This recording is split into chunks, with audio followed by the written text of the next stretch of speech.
Здравейте! Днес ще ви покажа как да нагласите Kafka Multi-Age с вашето бебе.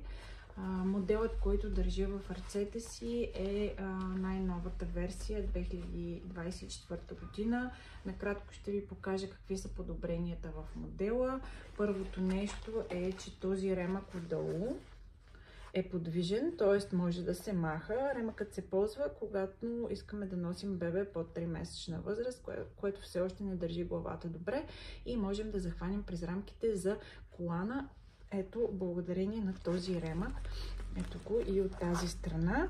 Когато бебето вече стане над 3 месеца и половина, 4, можем съвсем спокойно през рамките да ги захванем за гърба на бебето, както са в момента поставени, и когато не използваме този ремък, той се маха. Захванете с велкро от вътрешната страна на колана.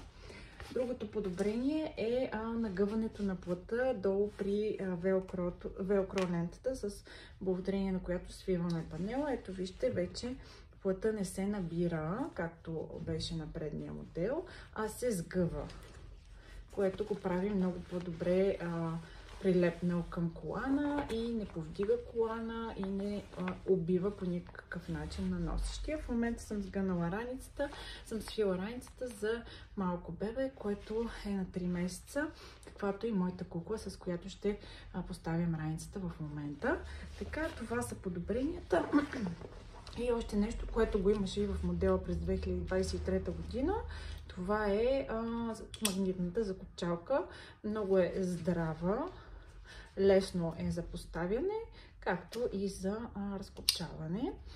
Така, първо поставяме колана. Когато бебето е по-малко, хубаво е колана да се поставя по-високо на талията, за да се получи по-добра извивка на гръбчето и по-дълбока седалка за бебето. Първото нещо, което правим, е да прикараме катарамата на колана през тази обезопасителна лента, която ще държи колана да не се отвори в случай, че се разкопчее, без да очакваме. Коланът е много добре затегнат. Виждате, няма никакъв луфт отпред, така трябва да се поставя. Вече сме готови да вземем бебето. Гушкаме бебето с лице към нас. Внимателно разкрачваме краченцата и спускаме дупето надолу. Дупето трябва да дойде пред колана, а да не е опряно в колана. Ето по този начин слагаме го пред колана. Ръчичките можем да свиеме по този начин.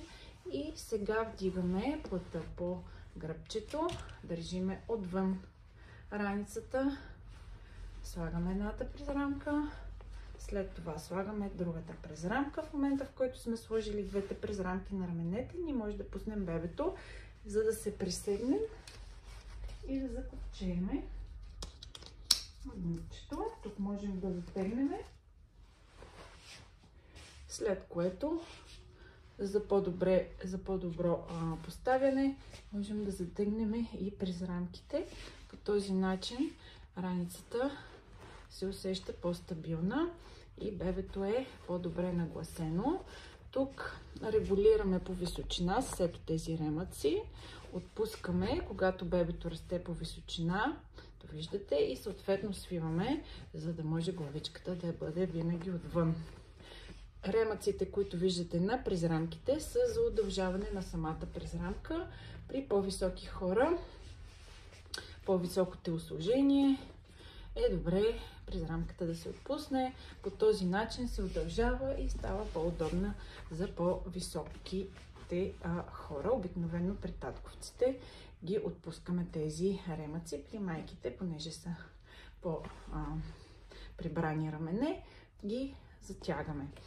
И така, бебето вече е поставено добре. Ремъка на гърба трябва да е около плешките.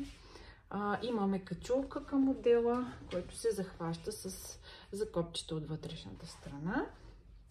Можем да я поставим или да я махнем, ако не ни трябва, ако няма да я ползваме. Скопчаваме я и когато искаме да захванем допълнително главичката, прикарваме ремъка на качулката. Ето по този начин. Можем да го направим от двете страни, може само от едната страна.